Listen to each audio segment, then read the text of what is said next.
Ամեն օր ձեր գլուխը բարձին դնելուց եւ քնելուց առաջ հիշեք, թե այդ օրը ինչ եք արել ձեր ազգի համար։ Ողջույն սիրելի հեռուստադիտողներ, սիրելի հետևորդներ։ Որոնումների ու բացահայտումների ճանապարհին այսօր կանգ ենք առել Սասունցիա բնակ Ուջան գյուղում, որտեղ խորհրդային Հայաստանի պատմության մեջ առաջին անգամ կանգնեցվեց հայդուկի, այն էլ Զորավար Անդրանիկի արձանը։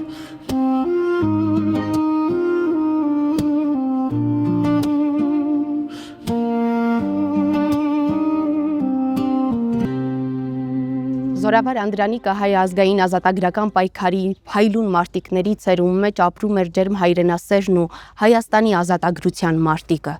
ով անսահման սիրում էր իր հայրենիքը։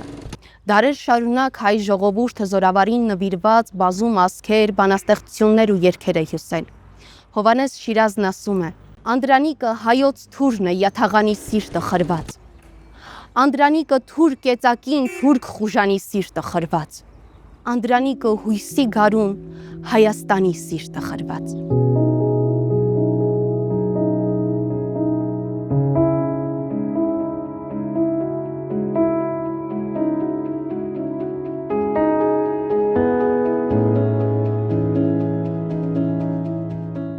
Արագած լեռան ստորոտում ծվարած Ուջան գյուղը հիմնադրվել է 1919 թվականին Սասունից եւ Վանից եկած հայերի կողմից։ Գյուղը հիմնականում Սասունցիա բնակ է։ Գյուղի պատմամշակութային կոթողների պատմության մեջ ամենահայտնին եւ ամենասիրված պատմությունը Զորավար Անդրանիկի արձանի տեղադրման պատմությունն է։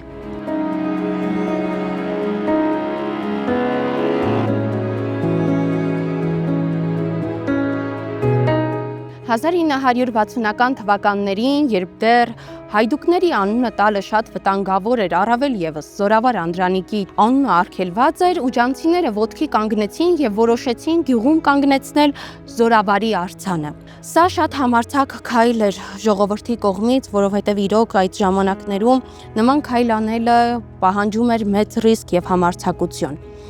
1966 թվականին ուջանցի բժիշկ Հարություն Հարությունյանը եւ Մուրադ Սարգսյանը ընկերը հանդիպում են եւ որոշում են Ուջանում կանգնեցնել Զորավար Անդրանիկի արձանը։ Լուրը կայծակնային արագությամբ տարածվում է գյուղում։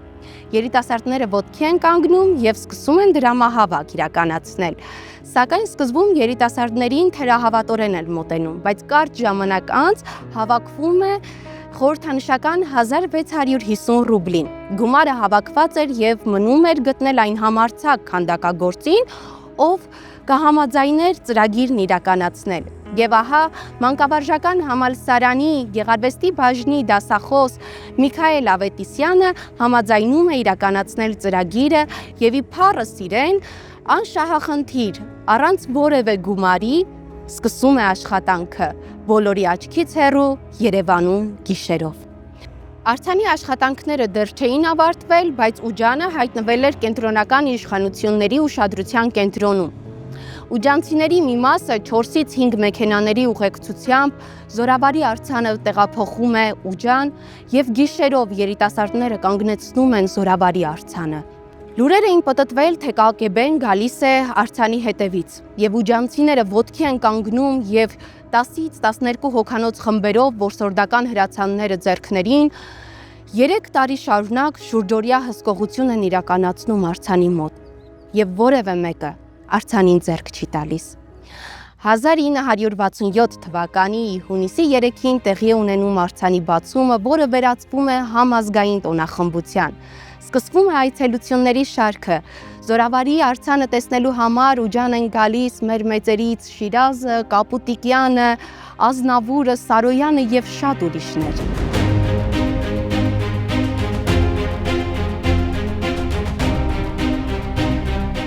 Եթե իմ ժողովուրդս կուզե մահես ետք պատիվ մնել ինձ, արձան չեմ ուզեր։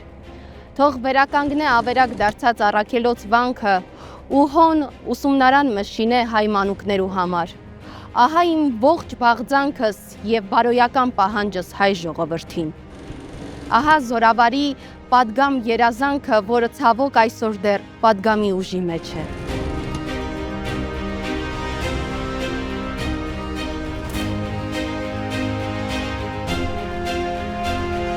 Զորավարն ասում է, հայն իր կյանքը պահելու ու պաշտպանելու համար մեկ միջոց ունի միայն մեկ պաշտպան, այն է զենքն ու զինավարժությունը։ Հային ուղղված իր նամակում պատվիրում է. հայ ժողովուրդ, վտանգն արդեն կամաց ահռելի կդառնա։ Բնաջնջվելու ուրվականը մեր դռներու առաջ է չոքած եւ ուրվականի նման կհալածե մեզ բոլորից։ Հայ ժողովուրդ, եթե ապրիլ կցանկանաս, եթե քո ավերակ հայրենիքի սև սուքն ունիս ծանրացած քո սրտին, եթե քո նահատակներու շիրիմները կանհանգստացնեն քեզի, եթե հարգանք ունիս քո նահատակներու առջև, վերադարձ է հայրենիք։ Դավաճան է նա, ով չի սթափվիլ, դավաճան է նա, ով չի լսում ահազանգը, սթափվելու ժամանակը եկել է։ Այսօր աշխարհում տիրող աշխարհաքաղաքական իրավիճակը մեզ թույլ է տալիս կրկնել զորավարի խոսքերը։ Դավաճան է նա, ով չի սթափվում, սթափվելու ժամանակը եկել է։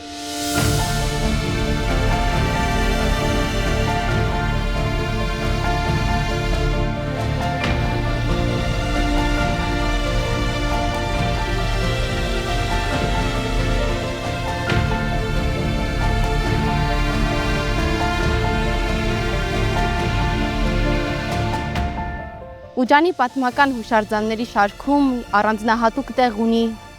հայդուկների արձանը, որը կանգնեցվել է 1989 թվականին։